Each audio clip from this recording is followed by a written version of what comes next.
할머니는 건드리지 마시오. 제발, 그분은 아무 죄도 없소. 몽둥이 세례를 받으면서도 무쇠는 필사적으로 외쳤습니다. 하지만 박진사의 무례배들은 이미 방 안으로 들이닥쳐 눈먼 노파를 끌어내고 있었어요. 옷이 남루하긴 해도 품새가 예사롭지 않구만. 혹시 뭔가 숨기고 있는 거 아니냐? 박진사가 노파의 옷고름을 잡아당기자 낡은 서찰이 떨어져 나왔습니다. 왕실 문장이 선명히 찍힌 서찰이었지만 박진사는 비웃으며 그걸 갈기갈기 찢어버렸어요. 이제 눈을 감아라, 무쇠야. 네가 볼 것은 여기까지다. 노파가 감았던 눈을 뜨는 순간 황금빛 눈동자가 드러났습니다. 지팡이를 땅에 내리치자 땅이 흔들리기 시작했고 하늘에서 천둥이 울려 퍼지며 박진사의 얼굴이 공포로 일그러졌어요. 지금 영상을 보고 계신 여러분은 어느 지역에서 이야기를 듣고 계신가요? 댓글로 소중한 안부 한마디 남겨주시면 저에게 큰 힘이 됩니다. 그럼 지금부터 조선의 야담을 들려드리겠습니다. 섣달그뭅 날 밤이었습니다. 산길을 따라 불어오는 칼바람이 무쇠의 허름한 옷자락을 매섭게 후려쳤어요. 발밑에서는 얼어붙은 나뭇가지들이 부러지는 소리가 바삭바삭 울려 퍼졌죠. 저 멀리 늑대 울음소리가 들려왔지만 무쇠는 개의치 않았습니다. 그보다 더 무서운 건 사람들의 눈빛이었으니까요. 바보멋은 무쇠가 또 왔네. 박진산의 집 사랑채에서 누군가 비웃는 소리가 들렸습니다. 무쇠는 고개를 더 숙인 채 뒷마당으로 돌아갔어요. 솥뚜껑을 열자 김이 모락모락 피어올랐습니다.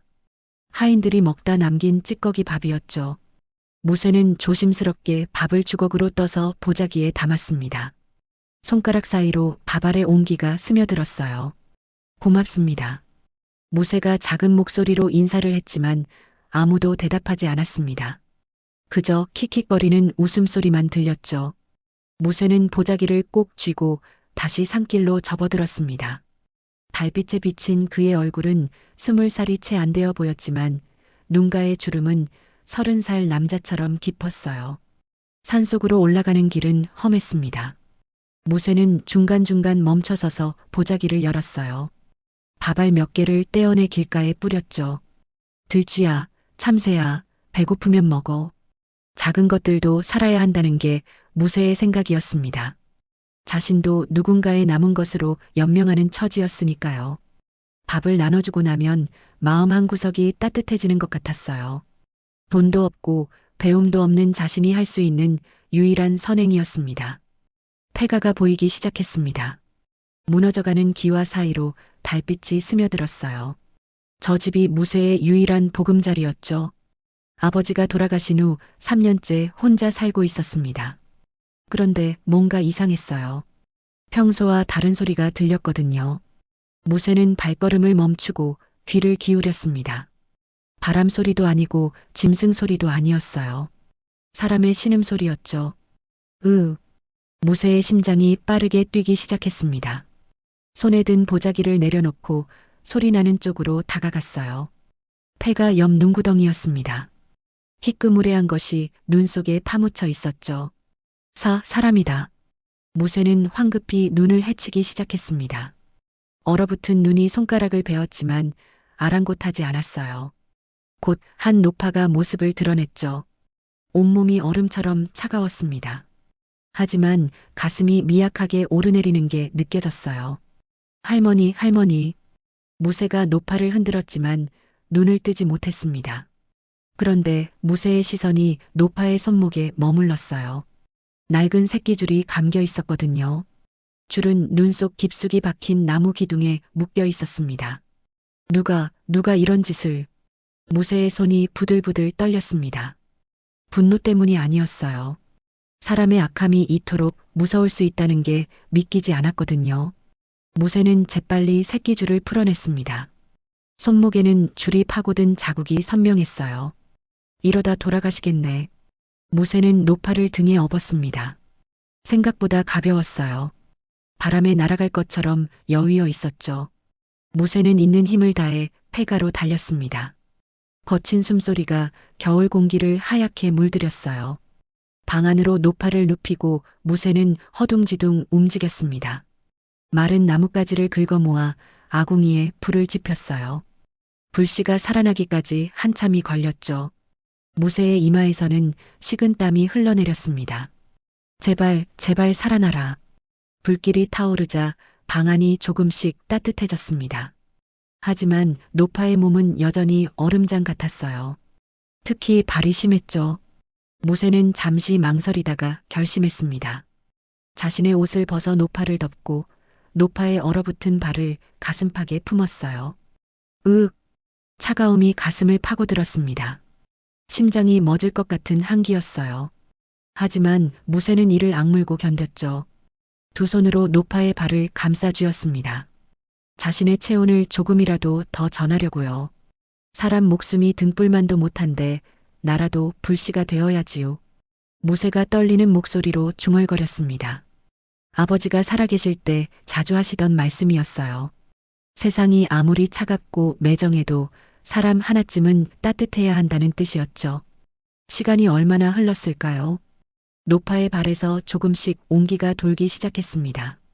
무쇠는 안도의 한숨을 내쉬었어요. 그제야 온몸에 소름이 돋는 게 느껴졌죠. 무쇠 자신도 거의 얼어붙기 직전이었습니다. 동이 트기 시작했습니다. 희미한 햇살이 방 안으로 비쳐 들어왔어요. 무쇠는 노파를 내려다보았습니다. 창백했던 얼굴에 미약하게나마 혈색이 돌아 있었죠. 하지만 여전히 눈을 뜨지 못했습니다. 눈을 못 뜨시는 건가? 무쇠가 노파의 얼굴을 자세히 살폈습니다. 그런데 뭔가 이상했어요. 눈꺼풀은 온전한데 눈동자가 움직이지 않았거든요. 무쇠는 조심스럽게 노파의 손을 잡아봤습니다. 손바닥에 두툼한 굳은 살이 만져졌죠. 이건 일하시던 분의 손인데.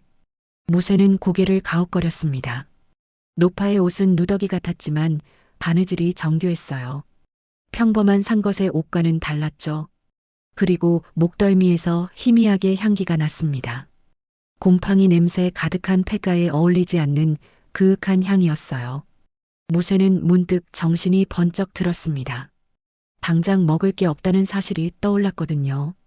어젯밤 가져온 찌꺼기 밥은 길가에 다 뿌려버렸죠. 쌀독도 텅 비어 있었습니다. 어쩌지? 무쇠는 방 안을 둘러보았습니다. 팔만한 물건이라고는 없었어요. 그나마 남은 건 아버지의 유품인 낡은 노수저뿐이었죠. 무쇠는 벽장을 열어 수저를 꺼냈습니다. 손때 묻은 녹빛이 햇살에 은은하게 빛났어요. 아버지, 죄송합니다. 사람 살리는 일인데 용서해 주시겠지요. 무쇠는 수저를 품에 넣고 일어났습니다. 노파를 한 번 더 살피고 조심스럽게 이불을 덮어줬어요. 그리고 문을 나섰죠. 장터까지는 2시간 거리였습니다. 산길을 내려가는 무쇠의 뒷모습은 쓸쓸해 보였습니다. 하지만 발걸음만큼은 단단했어요. 품속의 노수저를 만지작거리며 무쇠는 생각했죠. 이 수저로 쌀이랑 된장을 사면 며칠은 버틸 수 있겠지. 할머니 좀 차리시면 마을에 알려야 하나. 가족이 계실 테고. 무쇠의 마음은 복잡했습니다. 누군가를 보살핀다는 게 이렇게 막막한 일인지 처음 알았어요. 하지만 동시에 가슴 한 구석이 묘하게 뿌듯했습니다. 혼자가 아니라는 사실이 외롭지 않았거든요. 장터가 보이기 시작했습니다. 사람들의 목소리가 멀리서 들려왔어요. 무쇠는 잠시 발걸음을 멈추고 뒤를 돌아봤습니다. 폐가가 있는 산 쪽을 바라보며 중얼거렸죠. 조금만 기다리세요, 할머니. 금방 돌아올게요. 그렇게 무쇠는 다시 걸음을 옮겼습니다. 겨울 해가 산등성이 위로 높이 떠오르고 있었어요. 차가운 바람이 불었지만 무쇠의 마음만큼은 이상하게 따뜻했습니다. 누군가를 위해 뛴다는 게 이토록 힘이 되는 일인지 몰랐거든요. 폐가에 혼자 남겨진 노파는 여전히 눈을 뜨지 못했습니다. 하지만 입가에 희미한 미소가 번졌어요. 마치 무언가를 감지한 듯한 표정이었죠. 해가 중천에 떠올랐을 때였습니다. 무쇠는 장터에서 노수저를 팔고 쌀 한 대와 된장 조금, 그리고 마른 명태 한 마리를 샀어요. 주머니가 가벼워졌지만 마음만큼은 든든했죠. 2시간을 쉬지 않고 달려 폐가로 돌아왔습니다. 할머니, 다녀왔습니다. 무새가 문을 열고 방 안으로 들어서는 순간 입이 떡 벌어졌습니다. 분명 아침에 나갈 때만 해도 먼지가 수북이 쌓여 있던 방이었어요. 썩은 석가래 아래는 거미줄이 쳐져 있었고 구석구석 곰팡이 냄새가 진동했었죠. 그런데 지금은 달랐습니다. 마루가 깨끗하게 쓸려 있었어요. 거미줄도 온데간데 없이 사라졌죠. 벽에 붙어 있던 곰팡이 자국까지 말끔히 닦여 있었습니다. 이게 어떻게... 무새는 멍하니 서서 방 안을 둘러봤습니다. 노파는 여전히 이불 속에 누워 있었어요. 눈을 감은 채 미동도 하지 않았죠. 무새는 조심스럽게 다가가 노파의 어깨를 살짝 흔들었습니다. 할머니, 깨어 계세요? 노파가 천천히 고개를 돌렸습니다. 하지만 눈은 여전히 뜨지 못했어요. 입술이 미세하게 움직이더니 가느다란 목소리가 흘러나왔죠. 물 한 모금. 무새는 황급히 부엌으로 달려가 물을 떠왔습니다. 노파의 머리를 조심스럽게 받쳐들고 물을 먹였어요. 노파의 목구멍에서 꿀꺽꿀꺽 소리가 났습니다. 한참 만에 물그릇이 비었죠. 고맙구나. 노파가 작게 말했습니다. 목소리는 약했지만 또렷했어요. 무새는 안도의 한숨을 내쉬며 물었죠. 할머니, 혹시 일어나신 적 있으세요? 방 안이 깨끗해져 있는데. 아니다. 나는 움직이지 못했다. 노파의 대답에 무새는 더욱 혼란스러워졌습니다. 그렇다면 누가 방을 청소한 걸까요? 이 깊은 산속 폐가에 다른 사람이 들어올 리 없었어요. 무새는 고개를 저으며 부엌으로 향했습니다. 쌀을 씻어 밥을 지어야 했거든요. 그런데 또다시 이상한 광경이 펼쳐졌어요. 아궁이 옆에 나뭇가지들이 깔끔하게 정리되어 있었습니다. 무새가 아침에 급하게 쌓아둔 것과는 전혀 달랐죠. 크기별로 나눠져 있었고 마치 누군가 정성스럽게 가지런히 쌓아놓은 것 같았어요. 이건 정말... 무새의 등골이 서늘해졌습니다. 혹시 노파가 사람이 아닌 걸까요?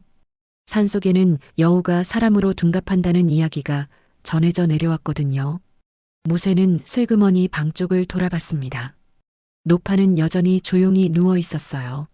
밥을 지으며 무새는 계속 노파를 훔쳐봤습니다. 혹시 꼴이라도 보일까 싶어서였죠. 하지만 아무것도 이상한 점은 보이지 않았어요. 그저 여윈 노파일 뿐이었습니다. 저녁이 되었습니다. 무새는 갓 지은 밥과 된장국을 노파에게 먹여드렸어요. 노파는 천천히 밥을 삼켰습니다.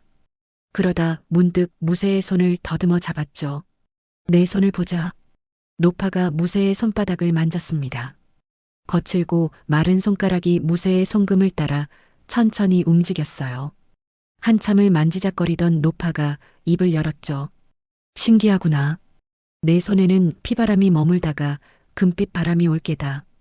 예, 그게 무슨... 절대 먼저 손을 휘두르지 마라. 내가 먼저 손을 쓰면 금빛 바람은 영영 오지 않는다. 노파의 목소리에는 묘한 힘이 실려 있었습니다. 무새는 등에 소름이 돋는 걸 느꼈어요. 하지만 노파는 더 이상 아무 말도 하지 않았죠. 그저 무새의 손을 놓고 다시 누웠습니다. 밤이 깊어갔습니다. 무새는 이불 속에 누워 있었지만 잠이 오지 않았어요. 노파의 말이 계속 머릿속을 맴돌았거든요. 피바람과 금빛바람이라니 도대체 무슨 뜻일까요? 그때였습니다. 방 안에 이상한 향기가 퍼지기 시작했어요. 무새는 코를 킁킁거렸습니다. 곰팡이 냄새가 아니었어요. 그렇다고 꽃향기도 아니었죠. 깊고 그윽한 향이었습니다. 무새는 어디선가 이 향을 맡아본 것 같았어요. 치명이다. 박진산의 집에서 큰 손님이 오셨을 때 한 번 맡아본 적이 있었습니다. 하인들이 수군거리길 한양에서나 구할 수 있는 귀한 향이라고 했었죠. 금값보다 비싸다는 말도 들었어요. 그런데 그 향이 이 허름한 폐가에서 나고 있었습니다. 무새는 슬쩍 고개를 들어 노파를 봤어요. 노파의 목덜미에서 향이 피어오르는 것 같았죠. 혹시 정말 여우인가? 무새는 두려움과 호기심이 동시에 밀려왔습니다. 잠든 척하며 노파를 지켜보기로 했어요. 눈을 살짝 뜨고 숨소리를 고르게 유지했죠. 1시간쯤 지났을까요? 노파가 움직이기 시작했습니다. 천천히 몸을 일으켰어요. 무새는 심장이 쿵쾅거리는 소리가 들릴까봐 숨을 죽였습니다. 노파는 눈을 감은 채로 벽장 쪽으로 걸어갔습니다. 한 번도 넘어지거나 부딪히지 않았어요. 마치 눈을 뜨고 걷는 것처럼 정확하게 움직였죠. 벽장에서 무언가를 꺼냈습니다. 무새가 버리지 못하고 있던 해진 옷가지였어요. 노파는 그 옷을 들고 다시 자리로 돌아왔습니다. 그리고는 바느질을 시작했어요.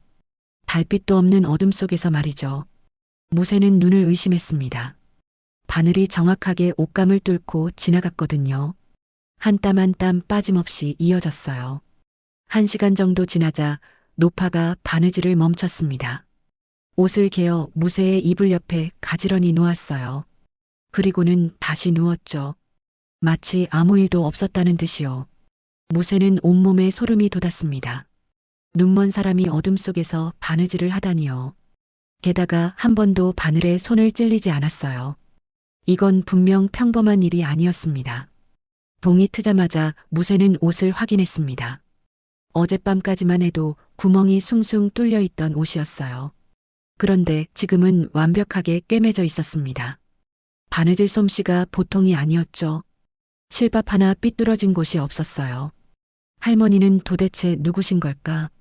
무새는 노파를 조심스럽게 쳐다봤습니다. 노파는 평온한 얼굴로 잠들어 있었어요. 무새는 혼란스러웠습니다. 두렵기도 했지만 한편으로는 감사한 마음도 들었거든요. 며칠이 지났습니다. 매일 밤 이상한 일들이 벌어졌어요. 무새가 자는 동안 마당에 돌과 이끼로 만든 기묘한 문양이 그려져 있었습니다. 집안 구석구석이 깨끗해졌죠. 그리고 매일 밤 침향 냄새가 방 안을 가득 채웠어요. 무새는 점점 노파가 두렵지 않게 되었습니다. 오히려 고마운 마음이 더 컸어요. 낮에는 노파와 이야기를 나눴죠. 노파는 많은 말을 하지 않았지만 가끔씩 깊은 지혜가 담긴 말을 했습니다. 착한 마음은 반드시 돌아온다. 다만 그 방법이 다를 뿐이지. 세상에 공짜는 없단다. 모든 것엔 값이 따르는 법이야. 무새는 노파의 말을 가슴에 새겼습니다. 비록 눈은 보지 못해도 세상을 꿰뚫어 보는 듯한 노파의 지혜가 놀라웠거든요. 그러던 어느 날이었습니다. 무새가 마을에서 돌아오는 길이었어요. 뒤에서 웅성거리는 소리가 들렸죠. 저 바보 머슴 무새 말이야. 요즘 폐가에서 귀신이랑 산대. 귀신이라니? 그 집에서 밤마다 이상한 향기가 난다잖아. 금덩이를 캔다는 소문도 있어. 무새는 걸음을 멈췄습니다. 가슴이 철렁 내려앉는 기분이었어요. 소문이 이미 마을에 퍼진 거였죠. 무새는 뒤를 돌아봤습니다. 멀리서 박진사가 무새를 노려보고 있었어요. 박진사의 눈빛은 평소와 달랐습니다. 탐욕으로 번들거리고 있었죠. 무새는 본능적으로 알았어요. 뭔가 좋지 않은 일이 일어날 거라는 걸요. 서둘러 폐가로 돌아온 무새는 노파에게 조심스럽게 물었습니다. 할머니, 혹시 가족분들이 계세요? 찾고 계실 것 같은데. 노파는 잠시 침묵하다가 고개를 저었어요. 이미 다 떠났단다. 이제 남은 건 나 혼자뿐이지. 노파의 목소리에는 깊은 슬픔이 묻어 있었습니다. 무새는 더 이상 묻지 못했어요. 대신 노파의 손을 꼭 잡아줬죠. 밤이 되었습니다. 무새는 잠을 이루지 못하고 뒤척였어요. 박진사의 눈빛이 계속 떠올랐거든요. 불길한 예감이 가슴을 짓눌렀습니다. 노파가 조용히 말했어요. 무새야, 곧 시련이 올 게다. 하지만 잊지 마라. 내가 먼저 손을 휘두르면 안 된다. 할머니, 약속해라. 절대 먼저 손을 쓰지 않겠다고. 무새는 떨리는 목소리로 대답했습니다. 약속드릴게요, 할머니. 노파는 만족스럽게 고개를 끄덕였습니다. 그리고는 조용히 눈을 감았죠. 무새는 천장을 바라보며 생각했어요. 과연 어떤 시련이 기다리고 있는 걸까요? 창문 너머로 달이 구름에 가려지고 있었습니다. 어둠이 점점 짙어지고 있었어요. 사흘이 지났습니다. 무새는 아침 일찍 산에서 나무를 하고 있었어요. 도끼질을 하던 중 뒤에서 인기척이 느껴졌죠. 돌아보니 박진사가 낯선 사내와 함께 서 있었습니다. 이게 바로 그 폐가입니까? 낯선 사내가 물었습니다. 길쭉한 수염에 도포를 입은 모습이 범상치 않아 보였어요. 박진사가 비굴하게 웃으며 대답했죠. 그렇습니다. 지관나리. 저 집터를 한번 봐주시지요. 지관이라는 말에 무쇠의 가슴이 철렁했습니다. 풍수지리를 보는 사람이었어요.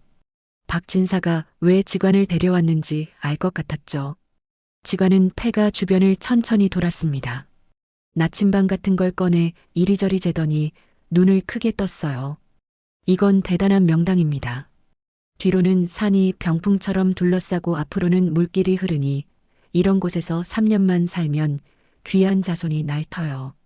박진사의 얼굴에 욕심이 가득 번졌습니다. 그는 무쇠를 향해 턱을 치켜 세우며 말했죠. 무쇠, 이 집터는 원래 내 선조의 땅이었다. 내 아비가 몰래 차지한 것이니 당장 나가거라. 그게 무슨 말씀이십니까? 저희 아버지가 정당하게 산 땅입니다. 무쇠는 떨리는 목소리로 항변했습니다. 하지만 박진사는 코웃음을 쳤어요. 증서가 어디 있느냐? 내가 증명할 수 있느냐? 무쇠는 입을 다물 수밖에 없었습니다. 아버지가 돌아가시며 모든 문서가 불에 타버렸거든요. 증명할 방법이 없었어요. 오늘 해가 지기 전에 짐을 싸서 나가거라. 안 그러면 관가에 고발하겠다. 박진사가 으름장을 놓고 떠났습니다. 무쇠는 주저앉아 땅을 쳤어요. 억울함과 분노가 치밀어 올랐죠. 하지만 어쩔 수 없었습니다.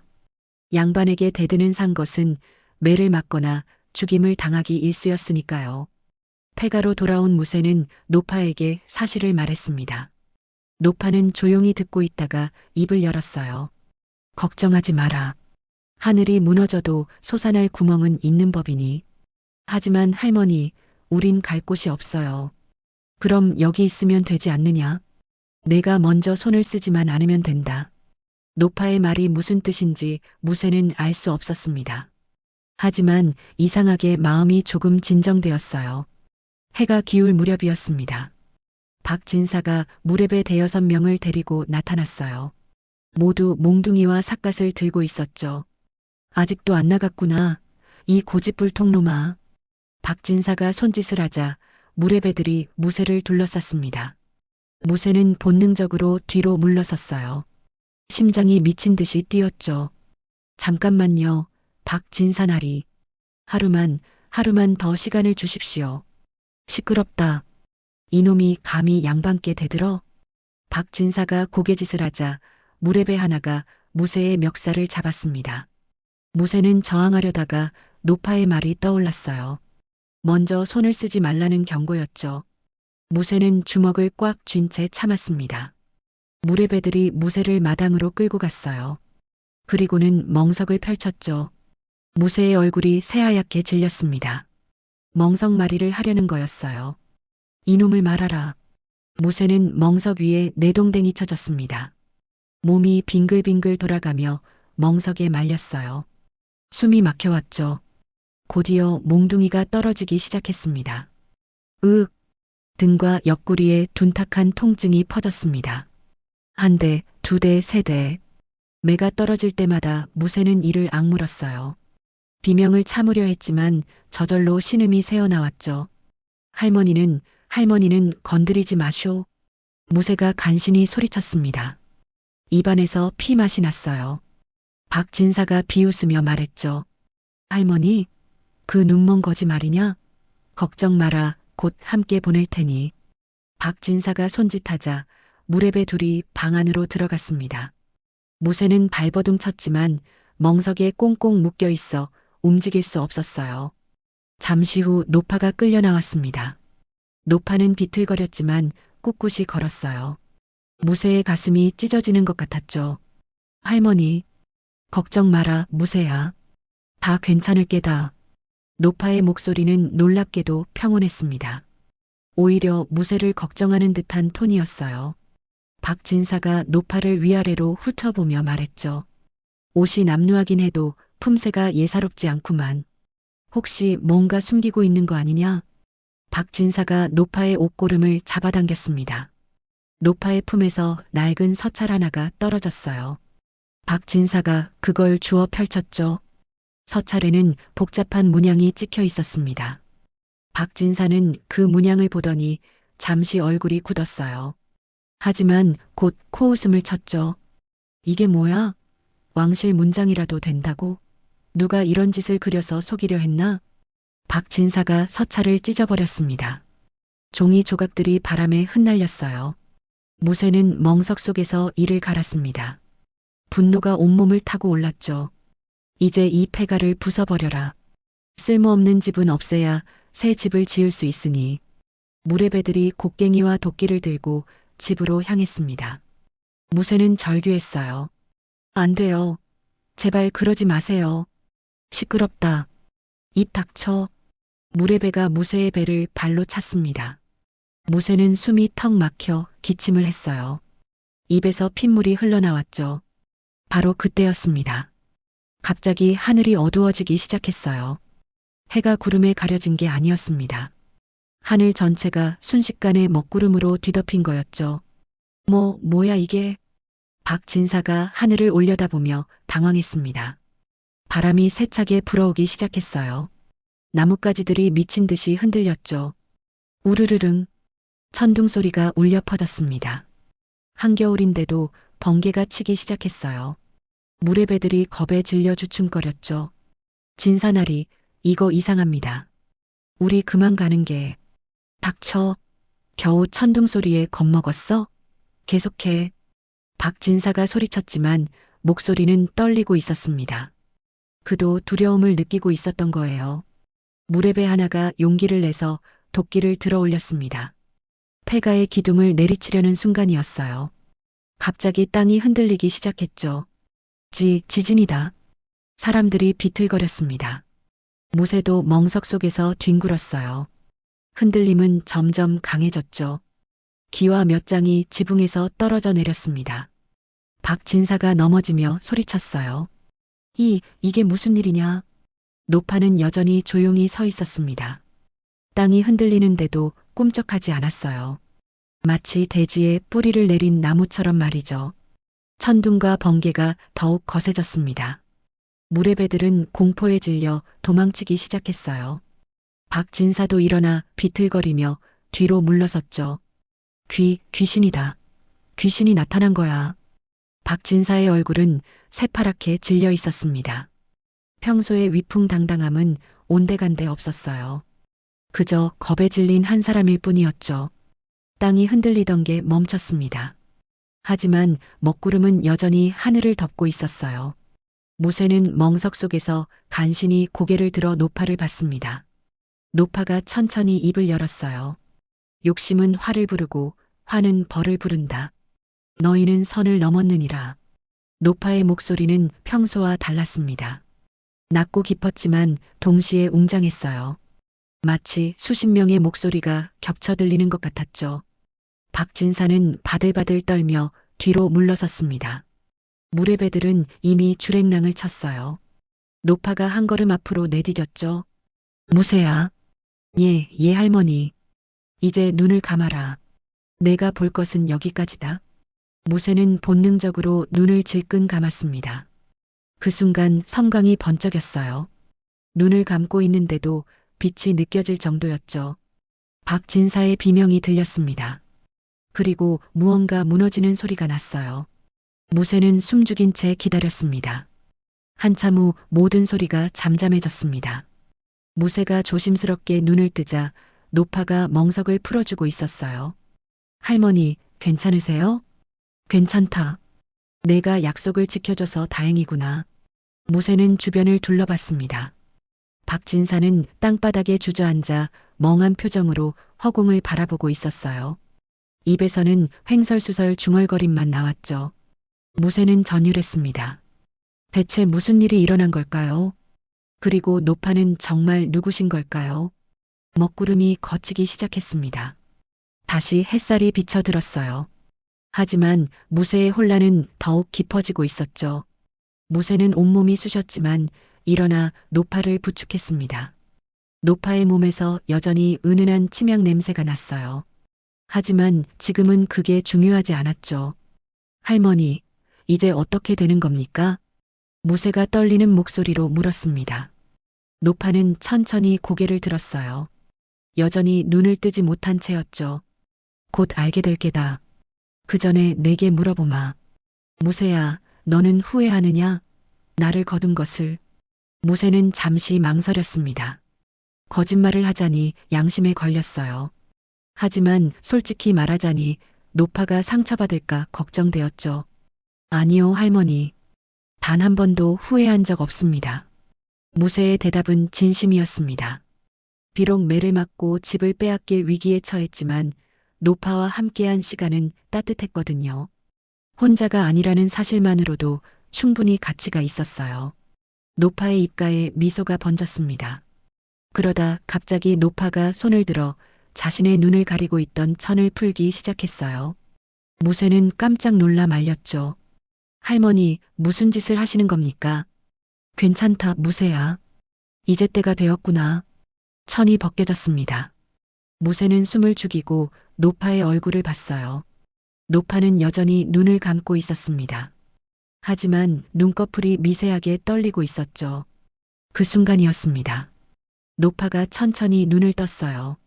무쇠는 그 광경을 보고 입을 떡 벌렸습니다. 노파의 눈동자가 황금빛으로 빛나고 있었거든요. 마치 태양을 그대로 담아놓은 것 같았죠. 할머니의 눈이. 무쇠는 말을 잇지 못했습니다. 두려움과 경외심이 동시에 밀려왔어요. 노파는 부드럽게 미소 지으며 무쇠의 어깨에 손을 얹었죠. 놀라지 마라. 나는 여전히 내가 아는 그 할미일 뿐이니. 하지만 무쇠는 알 수 있었습니다. 이 노파가 평범한 사람이 아니라는 걸요. 노파가 돌아서서 땅바닥에 주저앉아 있는 박진사를 향해 걸어갔어요. 박진사는 공포에 질려 뒷걸음질을 쳤습니다. 입술이 바들바들 떨렸죠. 저리 오지 마시오. 귀신이야. 노파는 멈춰섰습니다. 그리고는 손에 들고 있던 지팡이를 땅에 탁 내리쳤어요. 그 순간 또다시 땅이 흔들렸죠. 하지만 이번에는 달랐습니다. 박진사와 도망가던 무례배들이 서 있던 자리에 땅만 꺼져 들어간 거예요. 으악! 박진사가 비명을 질렀습니다. 그의 발이 무릎까지 땅속으로 파묻혔어요. 무례배들도 마찬가지였죠. 모두 땅에 박혀 꼼짝할 수 없게 되었습니다. 무쇠는 그 광경을 보며 온몸에 소름이 돋았습니다. 노파는 분명 초자연적인 힘을 지니고 있었어요. 하지만 무쇠는 이상하게 두렵지 않았습니다. 노파의 눈빛에서 따뜻함이 느껴졌거든요. 노파가 박진사 앞으로 다가갔습니다. 박진사는 울먹이며 애원했어요. 살려주시오. 제발 살려만 주시오. 노파는 차갑게 말했습니다. 그런데 목소리가 점점 변하기 시작했어요. 한 사람의 목소리가 아니었죠. 마치 수십 명, 아니 수백 명의 목소리가 겹쳐서 들리는 것 같았습니다. 박성철, 너는 내 부모를 버렸느니라. 박진사의 얼굴이 새하얗게 질렸습니다. 노파는 계속 말을 이었어요. 20살 되던 해, 너는 과거에 급제하고자 서울로 떠났다. 그리고 늙은 부모를 산속 움막에 버리고 돌아보지 않았지. 그건 내 아버지는 굶어 죽었고 내 어머니는 병들어 죽었다. 그들이 죽을 때 내 이름을 불렀으되 너는 듣지 못했느니라. 박진사는 바들바들 떨며 고개를 숙였습니다. 무쇠는 충격을 받았어요. 박진사가 그런 사람이었다니요. 노파의 목소리는 더욱 웅장해졌습니다. 주변 공기가 무겁게 가라앉는 것 같았어요. 그뿐만이 아니로다. 너는 과거에 떨어지자 남의 재산을 빼앗아 부를 쌓았다. 이웃의 땅 문서를 위조하고 힘없는 백성들을 괴롭혔지. 용서해 주시오. 용서해 주시오. 박진사가 땅바닥에 이마를 찌우며 빌었습니다. 하지만 노파는 냉정했어요. 너는 하늘이 준 기회를 스스로 버렸느니라. 이제 그 값을 치러야 한다. 노파가 다시 지팡이를 땅에 찧었습니다. 박진사가 비명을 질렀어요. 그의 몸이 경련을 일으키더니 축 늘어졌죠. 죽은 건 아니었습니다. 하지만 뭔가 이상했어요. 무쇠가 자세히 보니 박진사의 눈동자에 초점이 없었습니다. 입에서는 침을 질질 흘리고 있었죠. 정신이 나간 것처럼 보였어요. 할머니, 박진사가 정신을 잃은 게 아니다. 다만 앞으로 평생 자신이 저지른 악행의 환영을 보게 될 것이다. 노파의 설명에 무쇠는 등골이 오싹해졌습니다. 죽음보다 더한 벌이었어요. 평생을 악몽 속에서 살아야 하는 거였죠. 바로 그때였습니다.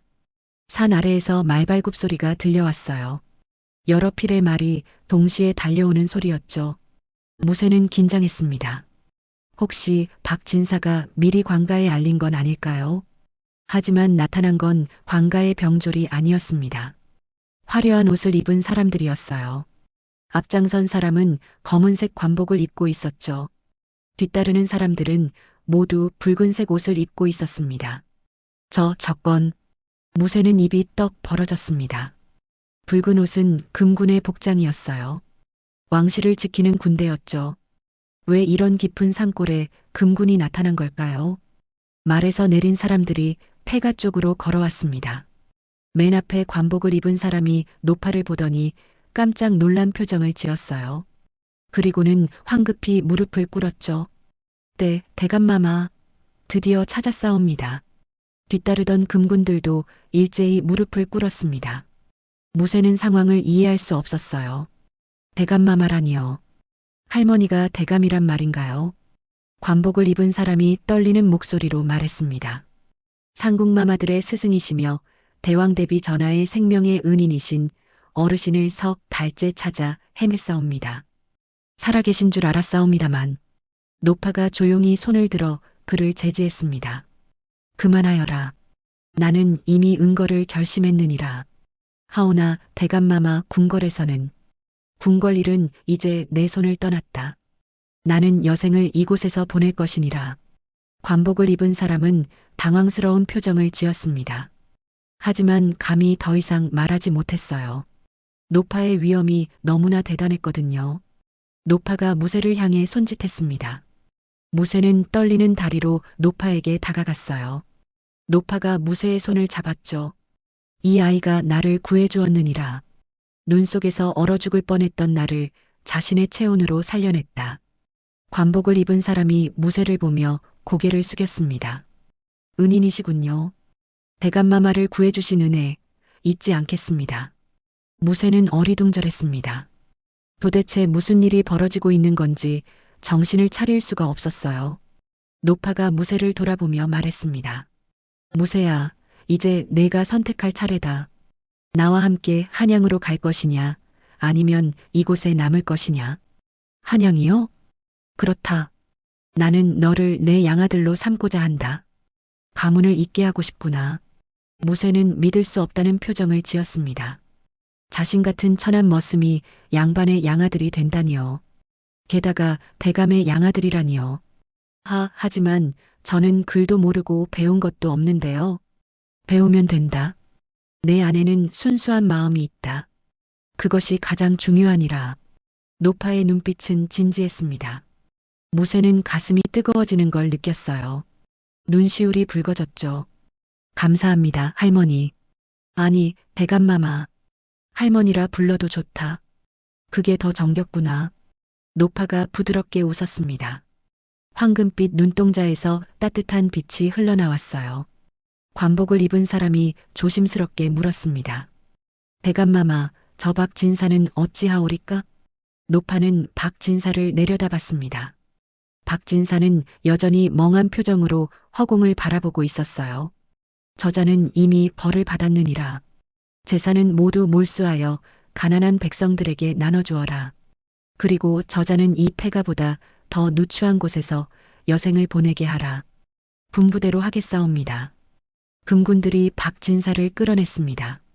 박진사는 저항도 하지 못했어요. 그저 인형처럼 끌려갈 뿐이었죠. 해가 서산으로 기울고 있었습니다. 무쇠는 폐가를 돌아봤어요. 비록 낡고 허름했지만 이곳이 자신의 전부였죠. 이제 이곳을 떠나 새로운 삶을 시작하게 될 거였습니다. 노파가 무쇠의 어깨에 손을 얹었습니다. 두렵지 않으냐? 두렵습니다. 하지만 할머니가 계시니 괜찮을 것 같아요. 무쇠의 대답에 노파는 만족스럽게 고개를 끄덕였습니다. 그리고 하늘을 올려다봤어요. 때로는 가장 낮은 곳에서 가장 귀한 인연을 만나는 법이니라. 노파의 목소리에는 깊은 감회가 담겨 있었습니다. 무쇠도 하늘을 올려다봤어요. 저녁 노을이 붉게 물들어가고 있었죠. 일주일이 지났습니다. 무쇠는 한양으로 떠나기 전 마을에 한 번 더 가보기로 했어요. 노파는 흔쾌히 허락했죠. 가서 인사를 하고 오너라. 떠나는 자의 예인이라. 무쇠는 고개를 끄덕이고 마을로 향했습니다. 하지만 마음 한구석이 무거웠어요. 그동안 자신을 무시하고 놀렸던 사람들을 다시 본다는 게 불편했거든요. 마을 어귀에 들어서자 분위기가 이상했습니다. 사람들이 수군수군 모여 있었어요. 무쇠를 발견한 마을 사람들의 얼굴이 하얗게 질렸죠. 저기 무쇠가 박 진사님이 미쳤다면서요? 그게 다 무쇠 때문이래요. 귀신을 데려와서 박 진사님을 망쳤다잖아요. 수군거리는 소리가 무쇠의 귓가에 들렸습니다. 무쇠는 가슴이 답답해졌어요. 여전히 자신을 오해하고 있었죠. 그때 한 안악이 무쇠 앞으로 다가왔습니다. 얼굴에는 두려움이 가득했어요. 무쇠야, 제발 우리 집엔 화를 내리지 마라. 우린 내게 잘못한 게 없잖니. 무쇠는 허탈하게 웃었습니다. 자신을 바보 머슴이라 부르며 놀렸던 사람이 이제 와서 빌고 있었어요. 하지만 무쇠는 화를 내지 않았습니다. 저는 누구에게도 화를 내릴 생각이 없습니다. 그저 인사를 하러 왔을 뿐이에요. 무쇠의 차분한 목소리에 사람들이 어리둥절한 표정을 지었습니다. 무쇠는 계속 말을 이었어요. 저는 곧 이 마을을 떠납니다. 한양으로 갈 겁니다. 한양이라고? 네. 그동안 신세 많이 졌습니다. 무쇠는 깊게 허리를 숙여 인사했습니다. 마을 사람들은 당황한 기색이 역력했어요. 누군가 조심스럽게 물었죠. 그럼 폐가는 어떻게 되는 거냐? 제가 떠난 후에는 마을에서 쓰시면 됩니다. 필요하신 분이 계시면 드리고 싶어요. 무쇠의 말에 사람들이 술렁거렸습니다. 그 귀한 명당터를 그냥 준다는 말이었어요. 무쇠는 보자기를 꺼냈습니다. 그리고 이건 작은 정성입니다. 보자기를 풀자 쌀이 쏟아져 나왔습니다. 한 섬은 좋게 되어 보였어요. 노파가 무쇠에게 준 것이었죠. 마을 사람들을 위해 쓰라고 했었습니다. 이게 다 뭐냐? 어려운 분들께 나눠주세요. 제가 이 마을에서 받은 것들에 대한 보답입니다. 무쇠는 진심이었습니다. 비록 놀림을 받긴 했지만 굶어 죽지 않게 해준 건 이 마을 사람들이었거든요. 박진산의 집에서 찌꺼기 밥이라도 얻을 수 있었던 건 감사한 일이었어요. 한 노인이 무쇠에게 다가와 손을 잡았습니다. 그의 눈에는 눈물이 맺혀 있었어요. 무쇠야, 미안하구나. 우리가 너를 너무 몰라봤다. 아닙니다, 할아버지. 저야말로 그동안 신세 많이 졌습니다. 무쇠는 마을 사람들과 하나하나 작별 인사를 나눴습니다. 처음에는 어색해하던 사람들도 점점 진심 어린 표정으로 무쇠를 배웅했어요. 마을을 떠나며 무쇠는 뒤를 돌아봤습니다. 작고 초라한 마을이었지만 자신의 전부였던 곳이에요. 가슴이 먹먹해졌죠. 하지만 미련은 없었습니다.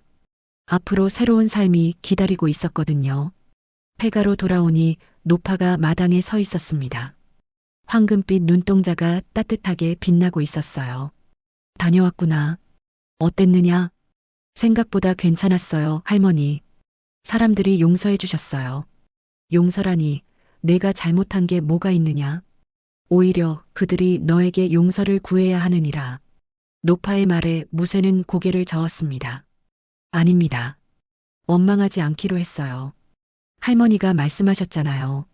착한 마음은 반드시 돌아온다고요. 노파는 흐뭇하게 웃었습니다. 무쇠의 어깨를 토닥이며 말했어요. 내 마음이 참으로 귀하구나. 이제 떠날 준비를 하자꾸나. 다음 날 아침이었습니다. 화려한 가마가 폐가 앞에 도착했어요. 금군들이 도열해 있었죠. 노파가 가마에 오르며 무새에게 손짓했습니다. 무새야, 너도 이리 오너라. 저도 가마를 타도 되는 겁니까? 당연하지. 이제 넌 내 아들이니라. 무새는 떨리는 마음으로 가마에 올랐습니다. 생전 처음 타보는 가마였어요. 부드러운 비단 방석이 엉덩이에 닿았죠. 꿈만 같았습니다. 가마가 출발했습니다. 산길을 따라 천천히 내려갔어요. 무새는 창문 너머로 폐가를 바라봤습니다. 낡고 허름했지만 소중한 추억이 담긴 곳이었죠. 할머니, 한 가지 여쭤봐도 될까요? 그러거라. 할머니는 어떻게 그 눈 속에 계셨던 건가요? 누가 할머니를 그렇게 버렸나요? 노파는 잠시 침묵했습니다. 먼 산을 바라보다가 천천히 입을 열었어요. 나를 버린 건 내 아들이었느니라. 무새는 깜짝 놀랐습니다.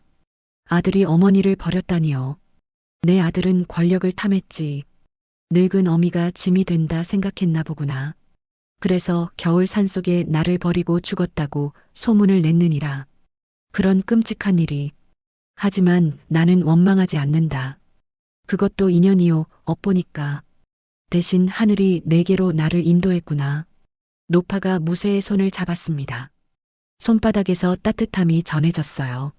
무새야, 내가 나를 구한 것은 나를 구한 게 아니라 내 자신을 구한 것이니라. 선한 마음이 내 운명을 바꾼 거란다. 무새는 가슴이 뭉클해졌습니다. 눈물이 핑 돌았어요. 사흘 후 한양에 도착했습니다. 무새는 처음 보는 큰 도시에 압도당했어요. 높은 성문과 수많은 기와집들이 늘어서 있었죠. 노파의 저택은 궁궐 근처에 있었습니다.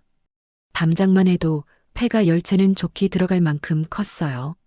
대문을 열고 들어가자 수십 명의 하인들이 일제히 절을 올렸습니다.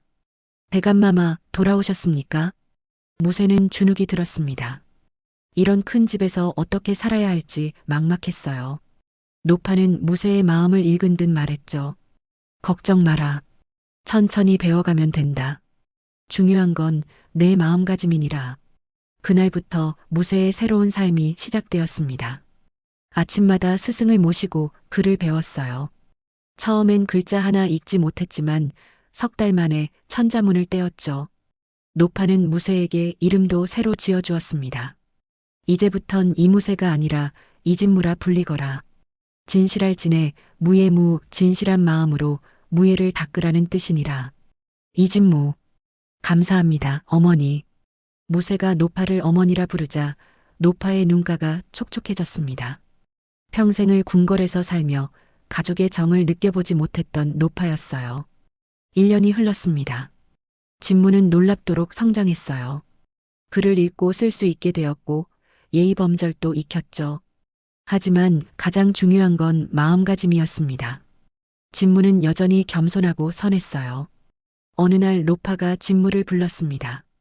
진무야, 내게 줄 것이 있구나. 노파는 낡은 상자를 꺼냈습니다. 상자 안에는 금으로 만든 도장이 들어 있었어요. 이건 우리 가문의 도장이니라. 이제 넌 정식으로 이 가문의 후계자다. 진무는 두 손으로 도장을 받았습니다. 묵직한 무게가 느껴졌어요. 그건 단순한 물건의 무게가 아니었습니다. 책임과 사명의 무게였죠. 어머니, 제가 과연 이 무게를 견딜 수 있을까요? 견딜 수 있다. 너는 이미 증명했으니까. 눈 속에서 나를 구했을 때 내 안에 진짜 금을 보았느니라. 노파의 말에 진무는 고개를 끄덕였습니다. 그리고 마음속으로 다짐했어요. 폐가에서 배운 따뜻함을 잊지 않겠다고, 항상 낮은 곳을 보며 살겠다고요. 저녁 무렵이었습니다. 진무는 마당에 나와 하늘을 바라봤어요. 별들이 반짝이고 있었죠. 문득 폐가에서 보던 하늘이 떠올랐습니다. 할아버지, 아버지, 보고 계시죠? 무새가 이렇게 잘 살고 있어요. 진무의 눈가에 눈물이 맺혔습니다. 하지만 슬픔의 눈물은 아니었어요. 감사와 벅찬 마음의 눈물이었죠. 노파가 진무의 옆에 섰습니다. 두 사람은 말없이 하늘을 바라봤어요. 차가운 겨울밤이었지만 마음만큼은 따뜻했습니다. 진무야. 예, 어머니. 기억하거라. 인심은 천심이니라. 내가 베푼 따뜻함이 하늘을 감동시켰고 하늘이 내게 이 모든 것을 돌려준 것이니라. 진무는 깊이 고개를 숙였습니다. 그리고 마음속으로 되뇌었어요. 앞으로도 따뜻한 마음을 잃지 않겠다고, 누군가 추위에 떨고 있다면 주저없이 손을 내밀겠다고요. 얼어붙은 겨울 산속에서 한 소년이 구한 것은 노파가 아니었습니다. 어쩌면 소년 자신의 눈부신 미래였는지도 모릅니다. 그리고 그 미래는 한가마니 쌀이나 금덩이가 아니라 진실한 마음이 만들어낸 기적이었어요. 오늘 이야기가 고단한 하루에 작은 위로가 되었기를 바랍니다. 늘 건강하시고 댁내에 평안만 가득하십시오.